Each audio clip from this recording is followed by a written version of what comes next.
자, 이제 박영선 전 원내대표가 됐죠. 오늘 사퇴를 했는데 5개월 만에 지금 자리에서 물러났습니다. 그런데 사퇴문을 보면은 뭔가 자신의 탓보다는 남의 이야기를 좀 많이 하고 있어서요. 관심이 있는데 자세히 한번 짚어보도록 하겠습니다. 지금 새정치민주연합 평형수 역할을 하던 온건파의 목소리 지금 들어갈 공간이 많이 없어졌는데요. 자세한 얘기 조수진 차장과 한번 나눠보겠습니다. 자, 조수진 차장. 네. 오늘 원내대표 사퇴 예상이 됐던 건가요? 네. 사퇴 문제를 결정하지 않을 수 없는 이유가 있었습니다. 예. 바로 박영선 원내대표가 세월호 특별법 협상과 관련해서 협상이 워낙 지지부진하고 당내에서는 반발만 하니까 이 탈당까지 검토하는 탈당 파동까지 일으킵니다. 그러면서 지난달 17일 날 당무에 복귀하면서 이렇게 얘기했습니다. 세월호 특별법 수습을 위한 마지막 노력을 한 뒤 그 결과와 관계없이 사퇴한다. 이렇게 하고 당무 복귀를 했습니다. 예. 그렇기 때문에 세월호 특별법이 타결됐던 지난달 30일 이후에 박영선 원내대표가 과연 거취 문제에 대해서 어떤 선택을 할지 관심을 모아왔습니다. 그런데 오늘 아침 8시 40분에 동료 의원들과 출입 기자들에게 이메일을 보냈습니다. 장문의 편지였는데요. 원내대표를 사퇴할 수밖에 없는 이유 아주 자세하게 담았습니다. 그러게요. 어쨌든 예상이 되긴 했지만 한간에서는 뭐 10월까지 이번 정기국회에서 세월호 관련 법들 다 처리를 한 뒤에 물러날 것이다. 이런 예상도 나왔었기 때문에 다소 좀 급박한 사태였다. 이런 좀 평가도 나왔었잖아요. 그렇죠. 문희상 비상대책위원장도 바로 10월 말까지 후속 조치를 논의해야 된다. 이 점을 들어서 원내대표직을 계속했으면 좋겠다고 권유했고요. 특히 파트너인 새누리당 이완구 원내대표가 본회의장에서 새정치민주연합 지도부에 부탁까지 했습니다. 예. 네. 그래서 어젯밤 자정까지는 이 문제가 정리가 되지 않았고요. 자정을 넘겨서 최종적으로 박영선 원내대표가 사퇴하겠다 이렇게 결심을 했다고 합니다. 그렇게 가닥이 잡혔군요. 자, 근데 재밌는 것은 야당과 여당의 반응이 다르다는 겁니다. 야당 정작 새정치민주연합 바로 박영선 원내대표가 당적을 갖고 있는 그 당인데요. 그쪽에서는 뭔가 당연하다 이런 반응이 나왔고 새누리당에서는 뭔가 좀 아쉽다 이런 반응이 나왔습니다. 양당의 엇갈린 반응 저희가 영상으로 꾸며봤습니다. 이 시점에서 사퇴하시는 것에 대해서 의원님 입장은 어떠신지? 본인이 결정할 문제이고요. 만류하신 데서는 글쎄 좀 두고 봅시다. 구체적으로 그냥 책임지는 자세를 보인 것이라고 생각합니다. 한번 만류하실 의사가 있으신 건가요? 글쎄 그것도 논의해봐야 알겠죠. 그래서 마음이 내가 많이 아프네요. 마음이 많이 아픕니다. 그동안 고생해오신 분이 가는 게 좋은데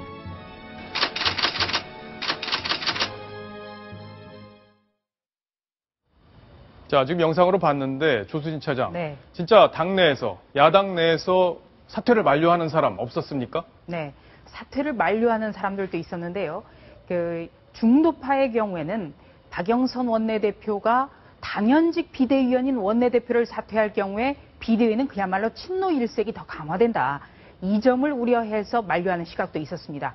그런데 또 한편으로 중도파들은 여기서 박영선 원내대표가 박수 칠 때 떠나는 게 훨씬 아름다울 거다. 박영선 원내대표 개인을 생각하면 지금 떠나는 게 맞다라는 좀 그런 관측도 있었고요. 예. 굉장히 복잡합니다. 그리고 문재인 비상대책위원 같은 경우에는 박영선 원내대표 오늘 사퇴 직후까지 협상 잘못됐다고 뭐라고 했기 때문에 조금 전에 글쎄 책임지기는 자세를 보이고 있다고 생각한다. 이렇게 말한 것으로 해석이 되고 있습니다. 예. 어쨌든 이완구 대표도 사퇴를 2번인가 거론을 했었는데 새누리당의 반응 또 야당의 반응 많이 다른 것 같습니다. 이완구 대표가 사퇴를 거론했을 때 당내에선 어떤 반응을 보였는지 영상으로 한번 보시겠습니다. 이러한 사태가 올 때까지 책임을 다하지 못했습니다. 그래서 아까 아시다시피 원내대표직을 취소하십시오, 대표님. 말씀하십시오. 원내대표 무효 사퇴하시고 그런 말 하지 마십시오. 사퇴합니다. 자, 취소하십시오. 지금 심정을 말씀하신 거고. 그렇죠, 이건 아닙니다. 오늘 지금 대표님 말씀인 거 진정한 게 아니에요. 지금 의미를 주신 거니까. 자, 그렇게 이해하세요. 들어가시죠. 자, 저게 26일 날 상황인데 바로 의총에서 이완구 원내대표가 사퇴를 거론하자마자 곧바로 김무성 대표가 의원들에게 사퇴를 시키지 말자, 반려하자 이렇게 해서 박수로 마무리를 하는 모습 아주 대조적인데요. 자, 박성원 논설위원. 네. 지금 어쨌든 여당과 야당의 기류가 이렇게 다른 이유 뭐로 봐야 될까요?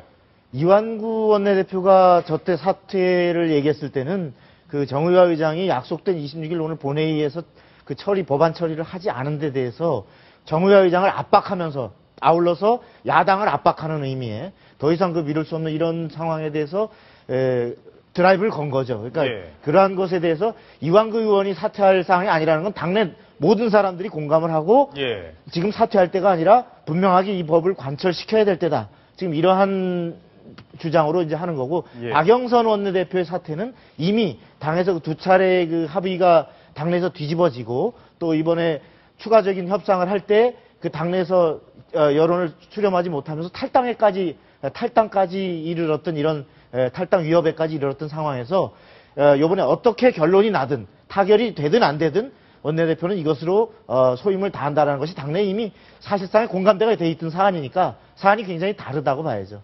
자, 근데 궁금한 거, 지금 아까 반응을 보면 이완구 대표도 굉장히 뭐 가슴이 아프다. 박영선 원내대표의 사퇴에 대해서.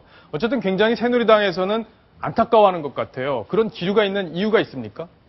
지금 새누리당 이완구 원내대표로서는 어렵사리 타결은 됐습니다만 이게 끝난 게 아닙니다. 지금 예. 끝났다고 끝난 게 아니고 예. 이른바 그 후속 협상 해가지고 세월호 특별법에 우선 진상조사위의 권한 문제, 그 다음에 또 배상 보상 문제 등의 이런 세부 협상을 완료를 하려면 지금까지 협상 과정을 가장 잘하는 박영선 원내대표가 시간 지체 없이 마주해줘야 약속된 월말까지 이게 모든 마무리가 지어지는데 예. 여기서 우선 이 박영선 원내대표의 공백이 생기면 아무리 빨리 해도 지금 9일날 후임을 뽑는다는 건데 그 사이에 우선 협상이 이루어질 수가 없고 예. 그다음에 또 하나는 내용적으로도 지금 박영선 원내대표가 두 차례 합의했다 뒤집어지긴 했습니다만은 이 내용을 가장 잘 알고 있고 또 그렇죠. 예. 무리하게 이른바 유족이나 장외 정치 세력들의 요구를 받아들이는데 어디까지가 법리적 한계가 있고 국민들이 받아들이기 어려운 것인가 하는 걸 가장 잘 알기 때문에 빨리 마무리가 될 수 있는데 만일에 새로운 원내대표가 와서 특히나 강성 원내대표가 만일에 들어서서 친노 강성 이런 원내대표가 들어서서 이른바 유족의 또 동의가 있어야 한다고 다시 협의를 원점으로 돌리거나 예. 무리하게 가게 되면 이게 월말을 넘겨서 무한정 끌 수 있기 때문에 굉장히 걱정이 되는 거죠. 아, 예. 그렇겠군요. 자, 그럼 조수진 차장, 오늘 박영선 원내대표 어쨌든 사퇴를 했어요. 오늘 2시에 본회의가 열렸는데 나타났습니까? 결론적으로 안 왔습니다. 아, 그랬습니까? 오늘 아침 9시에 비상대책위원회 회의가 있었는데요. 이 자리에도 오지 않았습니다. 아, 그랬군요. 지금 어디가 있는지 지금 파악이 되나요? 그건 모르겠고요. 예. 그때 탈당을 검토할 때도 외부에서 몇몇 지인들과 함께 거취 문제를 논의했었기 때문에 아마 지금도 그럴 거라고 생각이 됩니다. 자, 어쨌든 이번 협상 여당의 승리다, 또 야당의 패배다 이런 해석들도 좀 나오고 있는데 바로 야당의 대주주라고 할 수 있는 문재인 의원 이번 협상을 어떻게 평가했는지 같이 한번 들어보시겠습니다. 우리 당은 협상에서 졌습니다. 패배를 인정합니다. 어떤 비판도 달게 받겠습니다. 근데 저 발언 보면 굉장히 미묘한 뉘앙스가 느껴집니다. 전 개인적으로 패배다 이렇게 규정을 했기 때문에 뭔가 다른 목소리를 낼 가능성이 있지 않느냐. 아까 박성원 논술위원도 말씀하셨지만 추가적인 협상에서 뭔가 다른 목소리를 낼 수 있는 여지를 둔 것 아니냐. 좀 이런 해석도 나오고 있잖아요. 네, 오늘 문재인 비상대책위원의 발언을 두고 당내에서도 굉장히 비판이 큰데요. 예. 우선적으로 오늘 얘기한 거는 협상에서 졌다. 그러니까 유가족들이 원하는 대로 하지 않았기 때문에 졌다는 거. 두 번째는 무슨 얘기를 했냐면 세월호 참사의 진실이 낱낱이 규명되기를 바라는 유족들과 끝까지 함께하겠다. 이렇게 얘기를 했습니다. 그러니까 문재인 위원회로서는 협상도 잘못됐고 아직까지 세월호 진상규명이 안 됐다는 주장인 거죠. 예. 네, 당내에서는 과연 대선 후보를 지낸 사람이 저런 말을 할 수가 있느냐 이렇게 비판도 했고요. 또 그동안에 동조단식을 했다가 김현 의원 사건이 터지니까 갑자기 유가족을 내가 설득하겠다. 이렇게 얘기를 했다가 갑자기 또 강경으로 돌아서는 이런 갈짓자 중에서도 이런 갈짓자 행보는 없다. 이런 예. 비판도 많습니다. 그러게요. 문재인 의원에 대해서 여러 가지 비판이 지금 나오고 있는데 국민 다수의 정서와 조금 다르게 움직이는 게 아닌가 그런 비판도 있는 것 같습니다. 자, 여기 화면에는 박영선 원내대표가 사퇴의 변으로 밝힌 글귀 중에 저희가 중요한 부분을 좀 발췌를 해봤습니다. 근데 저는 읽으면서 잘 이해가 안 되는 부분이 있었는데 조수진 차장 좀 설명을 해주셔야 될 것 같아요. 네. 직업적 당대표를 위해서라면 그 배의 평형수라도 빼버릴 것 같은 움직임. 여기가 잘 이해가 안 됩니다. 자, 이 뒷부분은 좀 이해가 됩니다. 극단적 주장이 요동치고 있었던 것도 부인할 수 없습니다. 바로 강경파를 겨냥한 발언인 것 같은데 좀 해설 좀 해주시죠. 네. 오늘 굉장히 긴 장문의 편지를 보냈는데요. 여기에서는 배 위에서 활을 들고 협상을 하는 그런 형국이었다. 그러니까 그 정도로 불안정했다라는 거. 또 예. 하나는 직업적 당대표를 위해서라면 그 배우 평영수라도 빼버릴 것 같은 움직임. 그러니까 평영수를 뺀 마치 유병원 씨 같은 예. 자기 이익만 챙기는 그런 사람들이 있다는 건데요. 그러니까 평영수가 직업적으로, 누구죠? 평영수. 예, 그러니까 배가 뒤집히든 말든 예. 나의 이익만 챙기는 사람이 당내에 있다는 겁니다. 아, 그런데 그렇군요. 그 사람을 직업적 당대표를 위해서라면 하는 어떤 개파의 수장을 일컫는 얘기 이렇게 받아들여지고 있는데요. 지금 정세균 비대위원회 같은 경우에는 그 3번 이미 열린우리당 이후부터 3번 당대표를 하고 또 당권 도전을 하고 있고요. 또 문재인 비대위원 같은 경우에는 내년 봄으로 예상되는 전당대회 출마해서 당권을 잡고 그것을 원동력으로 해서 다시 한번 2017년 대선에 도전하려는 그런 계획을 세워놓고 있습니다. 그래서 당내에서는 이런 표현이 문재인, 정세균 두 비대위원을 겨냥한 것 아니냐 이런 분석이 아주 그 설득력을 얻고 있습니다. 예, 어쨌든 원내대표를 또 뽑는 문제가 지금 남아 있는데 그때까지 이런 계파 갈등 문제 야당에서 계속 불거지지 않을까 싶습니다. 자, 조수진 차장, 그러면 궁금한 것은 후임 원내대표가 누구냐, 누가 될 거냐 이건데 예측이 지금 가능한가요? 네, 지금 벌써 그 박영선 원내대표가 사퇴를 하자마자 기다렸다는 듯이 바로 원내대표 경선위원회가 꾸려졌는데요. 아, 기다렸다는 듯이. 예, 이미 지난주부터 그 원내대표의 출마 그 문제를 두고 많은 의원들이 조율을 하고 있습니다. 지금 3사람 정도로 좁혀지는데요.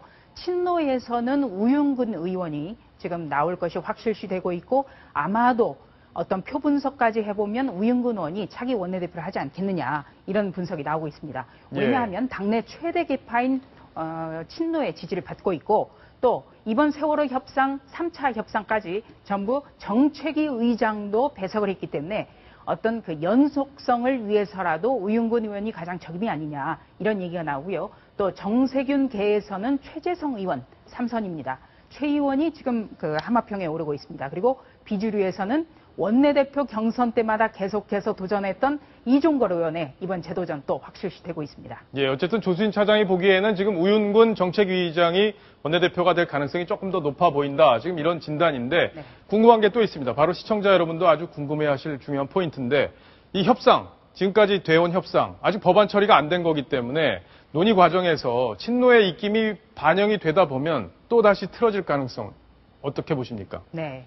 물론 하도 강경파, 새정치민주연합의 강경파는 반대를 위한 반대를 하는 그런 식의 행보를 많이 해왔기 때문에 지금도 물론 그런 논란 가능성이 있습니다만 우윤근 정책위의장 같은 경우에는 친노로 분류됩니다만 상당히 합리적인 분입니다. 아, 그렇습니까? 그래서 친노도 이번 기회에 강경파가 나서면 친노 다 죽는다. 그렇기 때문에 우윤근 의원이라는 어떤 상품성 있는 친노 인사를 내보내야 어떤 지지를 받을 수 있다. 이 점을 고려를 하고 있습니다. 예. 그래서 같이 친노로 지금 그 분류가 되고 있는 노영민 의원, 이분은 출마를 안 한다는 거죠. 아, 그렇군요. 네. 그러니까 내부적으로 지금 어느 정도 이미 다 조율이 되고 된 있다. 상황입니다. 예, 알겠습니다. 자, 어쨌든 어렵게 지금 성사가 된 협상이기 때문에 누가 원내대표가 되든 그 협상의 틀은 깨서는 안 될 것 같습니다. 정말 그렇게 되면 다음 총선에서 국민한테 큰 벌을 받지 않을까 이렇게 예상이 됩니다.